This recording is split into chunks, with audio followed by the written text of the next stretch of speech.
Quadratic equation 10th के mathematics से part 24 हो गया।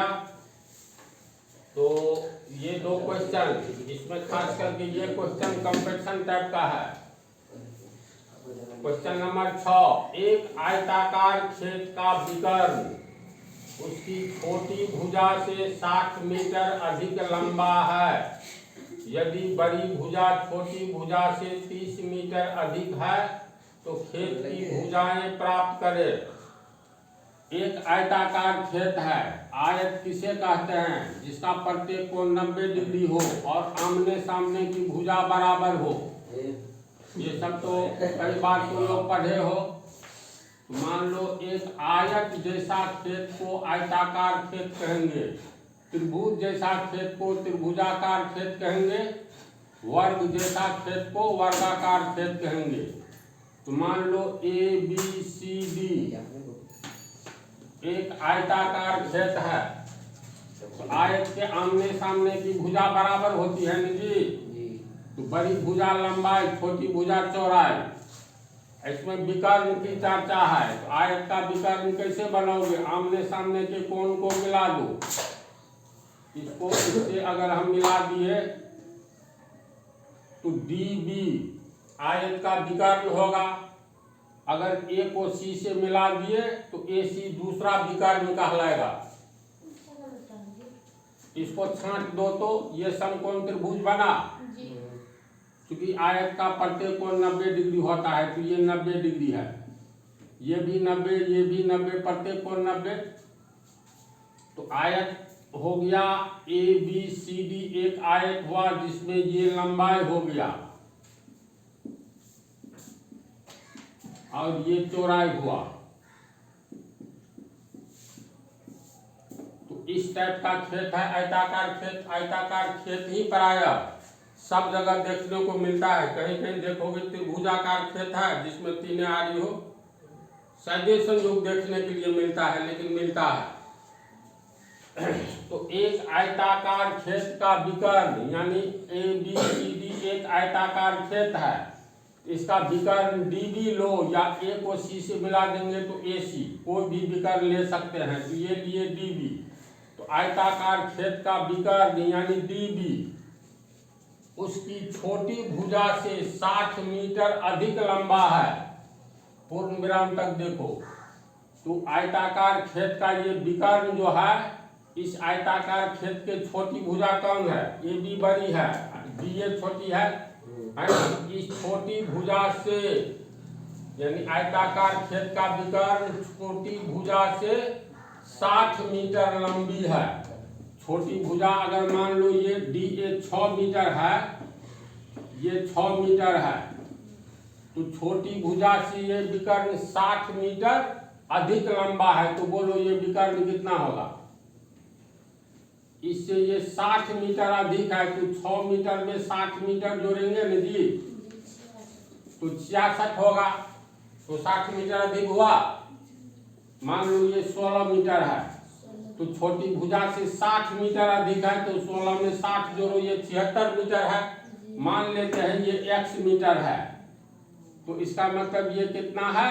60 मीटर अधिक, तो x प्लस 60 मीटर होगा। समझा बात को?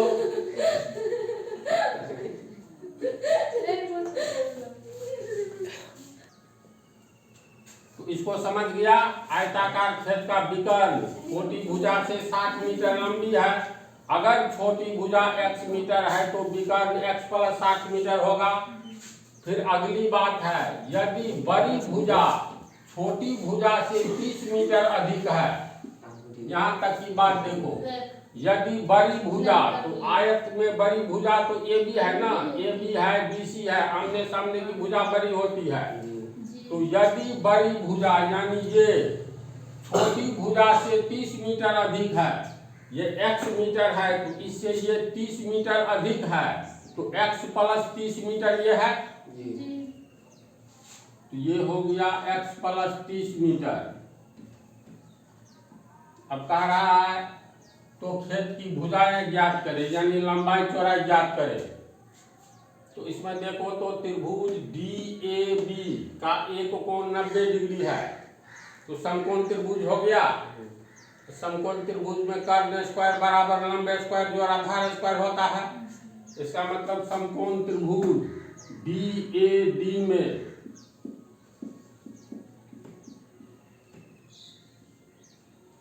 समकोण त्रिभुज में त्रिभुज ऐसे बनाएंगे, ऐसे बनाओगे तो अच्छी बात नहीं, गलत हो जाएगा। ये आइए देखो एक दूसरे पर, इस पर ये बिल्कुल सीधी खड़ी है तो ये बीच वाला कोण 90 डिग्री हो गया। तो समकोण त्रिभुज लिखेंगे चित्र में तो ऐसे, तो समकोण त्रिभुज BAD में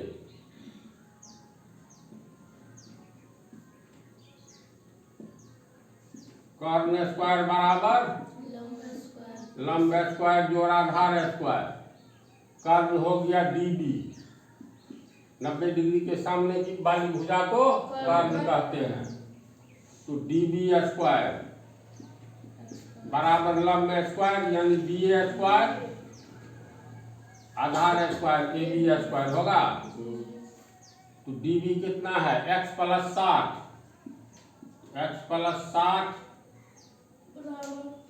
मीटर देंगे, मीटर तो अंत में कट जाता है तो x प्लस 60 स्क्वायर यानी कर्ण स्क्वायर बराबर DA स्क्वायर।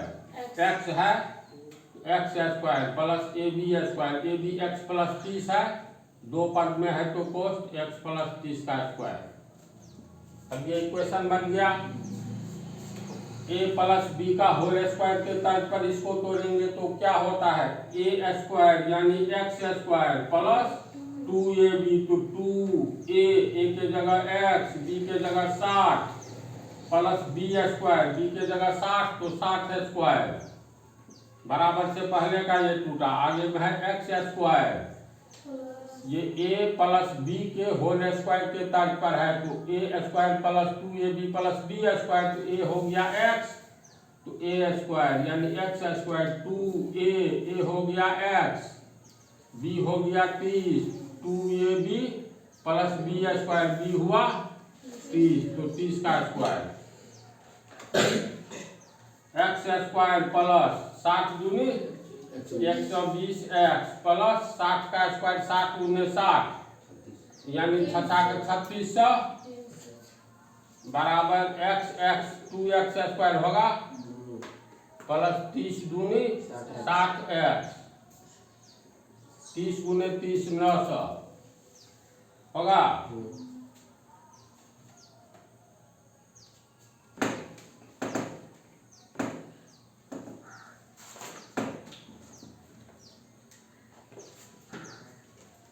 इस x स्क्वायर को आगे ले जाएंगे, चलो पीछे ही लाते हैं। x square plus 2x square पीछे आएगा minus 2x square 120x plus 120x, इधर हो गया प्लस 60x पीछे आएगा तो माइनस 60x, जो भी हो गया। और 3600 प्लस 3600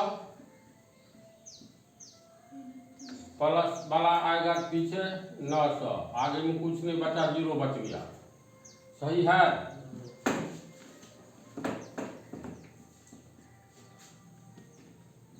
कितना होगा हल करके माइनस 1 स्क्वायर, ये 60 प्लस 60x होगा ना, ये 36 में से 900 घटाओ 2700 बराबर 0। यहाँ पर लाना है प्लस तो बराबर के पहले माइनस से गुना कर देंगे, बराबर के आगे माइनस से प्लस 3600 है माइनस 900 है, होगा ना।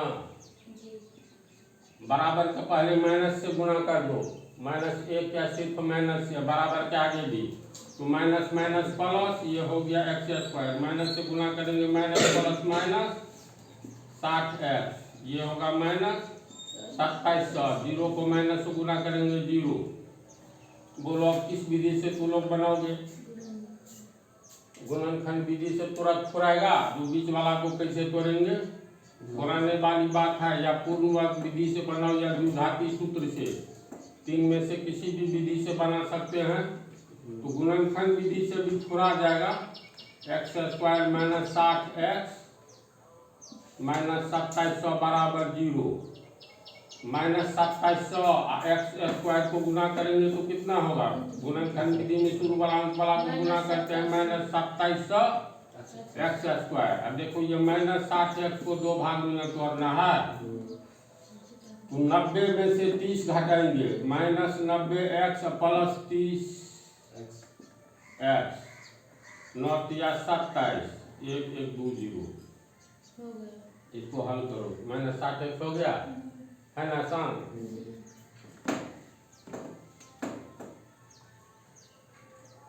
ये हो गया तुमको x square minus 90x plus 30x minus 2700 बराबर 0। x कॉमन ले लो इसमें से, तो x माइनस 90, यहाँ x माइनस 90 पहले लिखिए देंगे बराबर 0। अब प्लस 30x कैसे आएगा? x है यानी प्लस 30 से गुना करेंगे तो ये 30x हो गया plus 30x, plus minus minus, और 30 को 90 को गुना करो, 3 9 27, 1 1 2 2 0 हो गया। तो ये कॉमन निकल गया x माइनस 90, इसमें से निकल गया तो x खाली बच गया, ये निकल गया तो प्लस 30 बचा। समझी साहब? समझा जी? अब इसमें इसको हम लोग पहले रखेंगे, x माइनस 90 को रखेंगे तो शून्य के नीचे ये वाला आएगा x प्लस 30 बराबर 0 होगा, और x बराबर 0 प्लस 90 यानी 90, x का एक वैल्यू 90 आया। अगर मान लो इसको नहीं रख करके इसको रखे तो x प्लस 30 बराबर 0 बटा x माइनस 90 होगा बराबर 0, इसीलिए x बराबर माइनस 30 होगा। तो x का दो मान आया, x बराबर 90 एवं माइनस 30। तो दोनों में से कौन सा आंसर होगा और कारण मतलब क्यों होगा? क्योंकि x हम लोग माने हैं किसको? लंबाई है ना? तो कोई भी लंबाई माइनस में होगा ही नहीं होगा। कहेगा मार्कर कितना मीटर लंबा है या कितना सेंटीमीटर, तो शून्य से थोड़ा ऊपर तो है ना जी, और माइनस वाला शून्य से छोटा होता है, इसलिए ये मान नहीं होगा। व्यवहार में ये मान आएगा, यानी x बराबर 90 होगा। कहते दोनों ये दोनों भुजाएं, खेत की भुजाएं ज्ञात कीजिए। तो ये हो गया x मीटर, यानी चौड़ाई हो गया तुमको 90 मीटर, लंबाई हो गया 90 30 120 मीटर, कारण हो गया 90 60 150 मीटर होगा। अब बोलो आंसर सही है कि गलत, कैसे समझेंगे? तो फार्मूला क्या है? कर्ण स्क्वायर बराबर लंबे स्क्वायर जोड़ आधार स्क्वायर। इसमें कर्ण है तुमको db स्क्वायर, कर्ण स्क्वायर हो गया 150 मीटर का स्क्वायर। तो चलो 150 का स्क्वायर, 15 15 225 और 2 को 0, 22,500 होगा। तो कर्ण स्क्वायर का बराबर लंबे स्क्वायर जोड़ आधार स्क्वायर दो, क स्क्वायर बराबर लॉ स्क्वायर जोड़ आ स्क्वायर आधार स्क्वायर। लंब कितना है? 90 मीटर, तो 90 का स्क्वायर जोड़ आधार 120 का स्क्वायर। 90 को दो बार गुना करेंगे 8100, 12 बार है 144, 2 को 0, इसको जोड़ेंगे 2 0 मिल करके 2 0, 4 1 5, 14 8 22, 22,500 हुआ। लंबे स्क्वायर आधार स्क्वायर का योग, अकेले कर्ण हो गया, कर्ण स्क्वायर 22,550। इसका मतलब ये आंसर सही है। तो इस हिसाब को समझ गया। अब ये 7वां हिसाब देखो, दो संख्याओं के वर्गों का अंतर 180 है। दो संख्या है जिसके वर्गों का अंतर 180 है।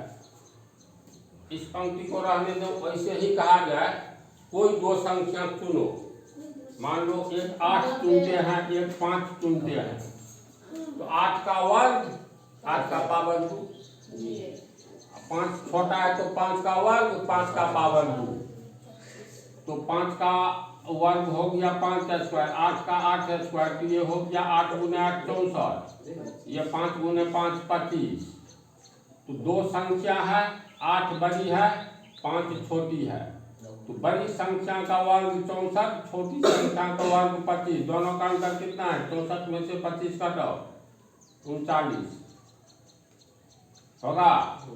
अगर हम ये कहे दो संख्या, ये बड़ी संख्या है, ये छोटी संख्या है, तो दो संख्याओं के वर्गों का अंतर 39 है, ऐसा बोल सकते हैं। इसमें यही है, दो संख्या के वर्गों का अंतर 180 है।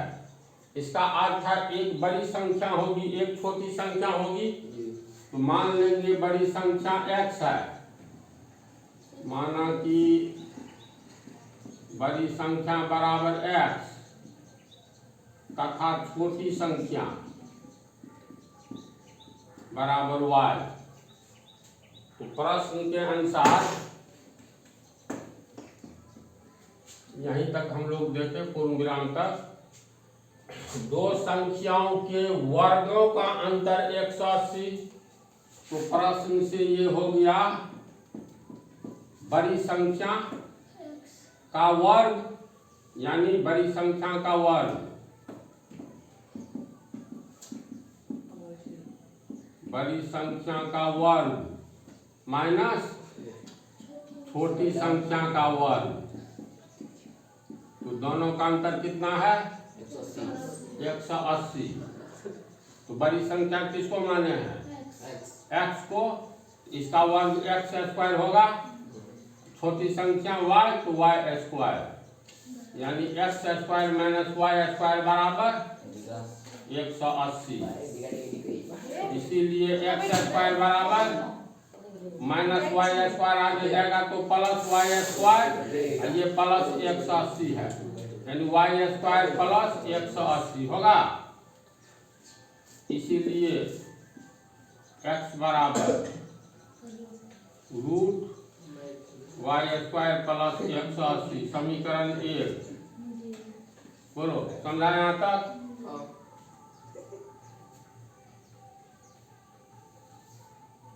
तो ये हो गया, अलग से लिख लेते हैं। x का मान आया रूट y स्क्वायर प्लस 180, ये हो गया समीकरण 1।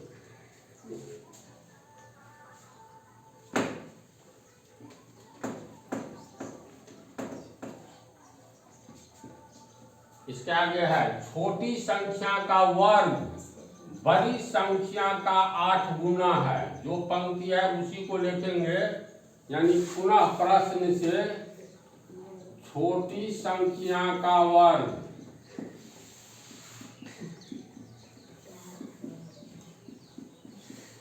बराबर छोटी संख्या का वर्ग बड़ी संख्या का 8 गुना, यानी बड़ी संख्या का 8 गुना। जो है पंक्ति वही पंक्ति लिखे। तो छोटी संख्या कौन सी है? y, तो छोटी संख्या का वर्ग यानी y स्क्वायर, y स्क्वायर बराबर बड़ी संख्या का 8 गुना। बड़ी संख्या x है तो x का गुना 8, इसका अर्थ हुआ 8x बराबर y स्क्वायर, इसीलिए x बराबर y स्क्वायर बटा 8 होगा। समीकरण 2 या x बराबर y स्क्वायर बटा 8। बोलो, समझ रहा है ना? बेदम हिसाब सब है। अब दो ठो समीकरण मिला है, x बराबर ये समीकरण 2।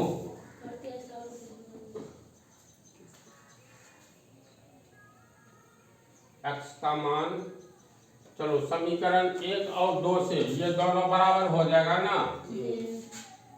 तो समीकरण 1 एवं 2 से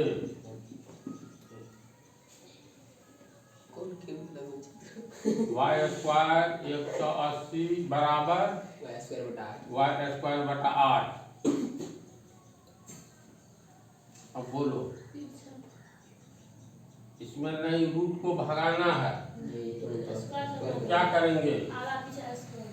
बराबर के पहले भी स्क्वायर और बराबर के आगे भी स्क्वायर। तो बराबर के पहले स्क्वायर करेंगे तो चलो स्क्वायर कर दिए, बराबर के आगे भी स्क्वायर कर दिए। इसका स्क्वायर ये 2 बार लिखेंगे तो अंत में y स्क्वायर प्लस 180 होगा। बोलो, इसको कोष्ठ वाला को जो है हम लोग मान लो पूरा कोष्ठे को m मान लिए, यानी समझ गया। बराबर ये हो गया y स्क्वायर को 2 बार गुना करेंगे y का पावर 4। बोलो, किसी को शंका है तो अब ये बोल नहीं ना है। 8 का स्क्वायर 8 गुने 8 64। अब 3 गुना करेंगे तो 64 y स्क्वायर। 64 को 180 से कैसे गुना करोगे? हाँ, ऊपर नीचे वाला नहीं, मोबाइल में नहीं, ये 0 कराने दो। 18 का गुना 64 से करो तो देखो 18 चौका 72 का 2 हाथ में रहा 7। 18 छके 108 और 7 बचा है। 108 और 7 115। 1 0 छोड़े तो 1 0। समझी बात? सही है ना? 18 चौका 72 7, 18 छके 108 7 115। ठीक है, 1 0 बराबर y का पावर, पहले इसको लिखेंगे y का पावर 4। इतना बराबर इतना हो जाएगा 64। y का पावर 2 11 520। समझा? कितना होगा?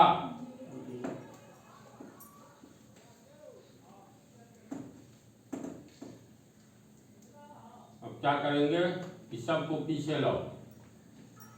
y का पावर 4, ये प्लस 64 y स्क्वायर पीछे आएगा तो माइनस 64 y स्क्वायर, प्लस पीछे आएगा तो माइनस 11 52 0 बराबर 0। ये होगा। अब तू लोग बोलो तो इसका मान कैसे निकालेंगे? लगाओ भाई। यहाँ स्क्वायर रहता, यहाँ स्क्वायर नहीं रहता, तब तो 3 विधि से बना लोगी। पूर्ण वर्ग विधि 1, गुणनखंड विधि 2, वज्र गुणन विधि भी नहीं। इसमें वज्र गुणन नहीं काम करेगा। तीसरी विधि में हो गया द्विघाती सूत्र, पावर 4 है। कैसे करेंगे? जल्दी सोच। हम लोग इसको लिख सकते हैं y स्क्वायर गुने y स्क्वायर। बोलो इसको माइनस 64 y स्क्वायर माइनस 11,520 बराबर 0। मान लेंगे y स्क्वायर को कुछ मान लेंगे। माना कि y स्क्वायर बराबर m नहीं x है दिया हुआ, जो दिया हुआ है ये नहीं मानो। ABCD में x y छोड़कर कुछ भी मान लो तो y स्क्वायर को m माने तो ये हो गया m गुने m होगा m गुने m माइनस 64। y स्क्वायर को m माने तो 64 m 11,520 इतना होगा। ये हो गया m square minus 64 m minus 11,520 बराबर 0। गुणनखंड विधि में तू लोग पटा दोगे, बस्ती राशि है ना, तो पूर्ण वर्ग विधि या द्विघाती विधि सबसे अच्छा। हाँ, द्विघाती विधि। ये हो गया तुमको m स्क्वायर 64 m 11,520 बराबर 0। ये बराबर, अरे इसको x square minus 64 x minus 1152 मान लो तो पीछे में 1 है। a बराबर 1, b बराबर माइनस 64, c बराबर माइनस 3 सहित नाम 11,520। तो डी बराबर कितना होता है, D square minus 4ac, B का मान -64, स्क्वायर -4, ए का मान 1, सी का मान -11,520। तो -64 को 2 बार गुना करेंगे तो कितना होगा, मतलब माइनस माइनस प्लस हो जाएगा। 4 चौका 16, 6 चौका 24, 1 25, 4 छक्के 24, 2 छक्का 36, 2 38, 6 5 4 9, 2 8 10, 3 1 4, माइनस माइनस प्लस 4096। ये हो गया 4096, माइनस माइनस प्लस, एक सुना रहने देंगे, 2 चौका 8, 5 चौका 20 का सुना, बच गया 2, 11 चौक 44, 2 46। ठीक है, फिर देख लो, 2 चौका 8, 5 चौका 20, 8 में बचा 2, 1 चौका 4, 2 6, 1 चौका 4। ठीक है, शून्य में 6 जोड़ेंगे 6, 8 में 9 जोड़ेंगे 8 9 17, 1 46 4 50, 50,176 डी का मान आया। डी बराबर हुआ 50,176।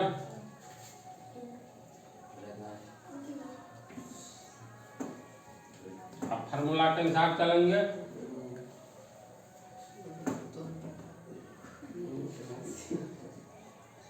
अल्फा बराबर -b प्लस √d बटा 2a, माइनस b का मान -64 है, -64, 2 चिन्ह आया कोस, प्लस रूट, डी का मान है 50,176 बटा 2, ए का मान 1।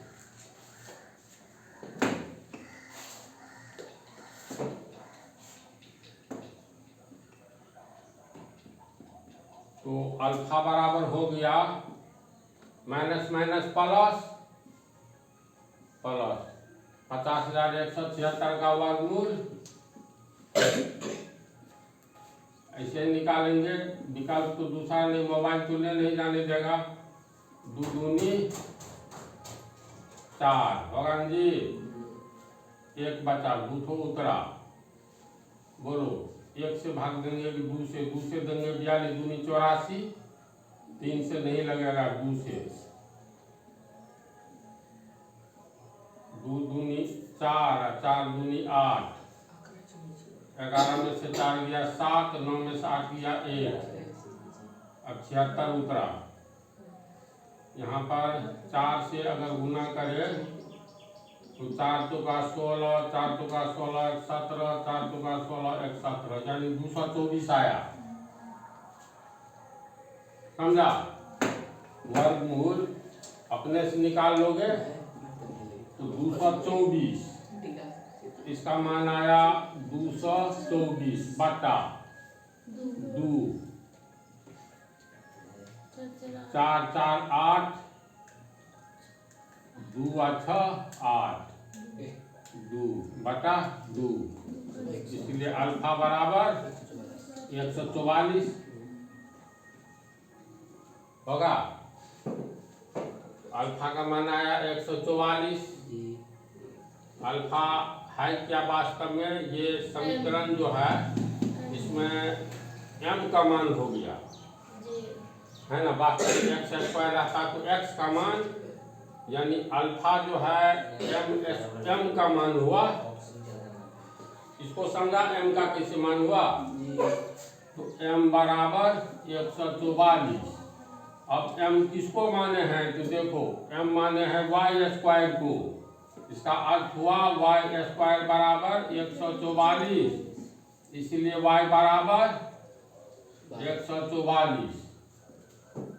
संख्या वाली बात है तो इसमें धनात्मक ऋणात्मक नहीं दिया है, तो इसका +12 -12 आएगा वर्गमूल। तो y बराबर +12 मान करके चलो, y का मान 12 आया, y का मान 12 आया। यहाँ तक समझा? अब समीकरण सब चेक करो कहाँ पर x का मान रखे। तो देखो दूसरा समीकरण, x बराबर कितना, y² बटा 8, y² का माने है 144, 144 बटा 8, 18 कटेगा तो 18 होगा, x बराबर 18 और y बराबर 12। अब देखो हम लोग माना कि बड़ी संख्या x, तो बड़ी संख्या कितना हुआ 18, x है तो x बराबर 18, और छोटी संख्या y माने है तो y का मान 12। देखो वास्तव में छोटा बड़ा हो गया, y छोटा है तो आंसर हुआ 18 12। तब सवाल है आंसर सही है कि गलती कैसे समझेंगे, तो चेक करना होगा ना हिसाब को। हिसाब को चेक करने पर बुद्धि घटती नहीं है बल्कि बढ़ती है, इसलिए काम अभी से करते जाना है हिसाब बना करके। प्रश्न में मिलाओ तो दो संख्याओं के वर्गों का अंतर 180 है। तो दो संख्या में 18 बड़ी संख्या है, बड़ी संख्या का वर्ग माइनस छोटी संख्या का वर्ग 180 है, तो बराबर 180 आना चाहिए। तो हल करके देखो, 18 को 2 बार गुना करेंगे कितना होगा 324, 12 को 2 बार गुना करेंगे तो 144, 4 में से 4 गया 0, 12 में से 4 गया 8, ही बच गया 2 में से 1 घटाएंगे 180 हुआ। कितना कहता है 180 आ गया, यानी वास्तव में सही है।